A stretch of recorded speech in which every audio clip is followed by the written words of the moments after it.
Hi, I'm Mark Beckwith. I am the missioner for spirituality and leadership in the Diocese of Western Massachusetts. Prior to that, I was Bishop of the Diocese of Newark for 12 years, and prior to that, I was rector of All Saints Church in Worcester, where I continue to worship and participate in the life of that vibrant congregation.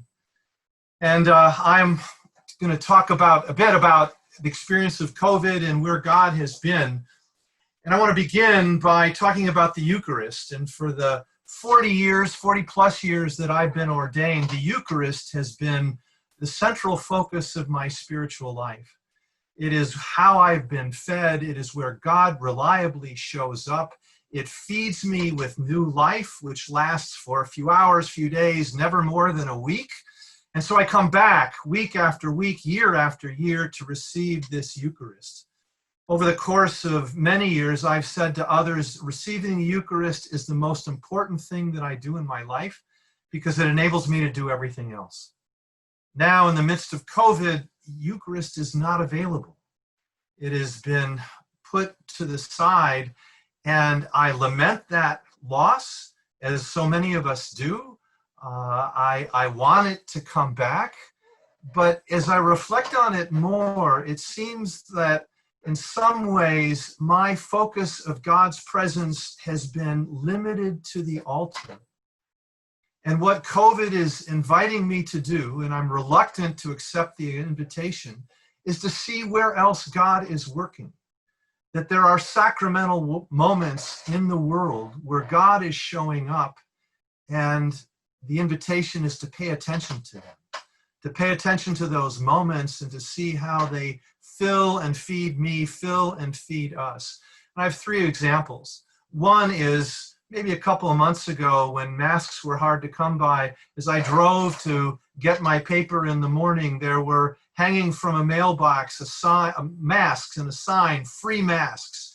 And I thought, what a gracious thing to do. What a wonderful offering and a way of trying to help people stay safe, to connect people one to another.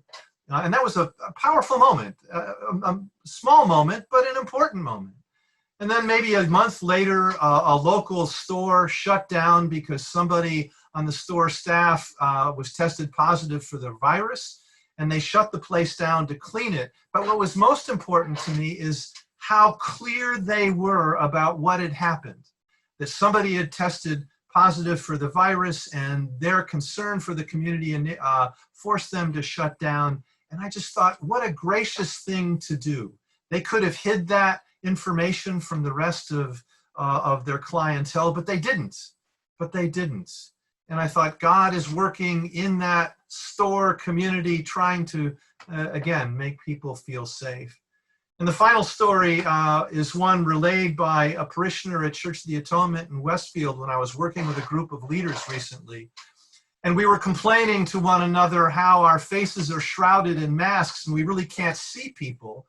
And this woman said, well, I can see people smile in their eyes. And in hearing that, all of us then shifted our focus from the mask to the eyes to see smiles that we otherwise would not have been able to see. And those smiles were expressions of joy, of hope, of love, of whatever it might be, but we otherwise would not have been able to see it. So I think through this pandemic, through this process, through this loss, there are opportunities to see how God is working.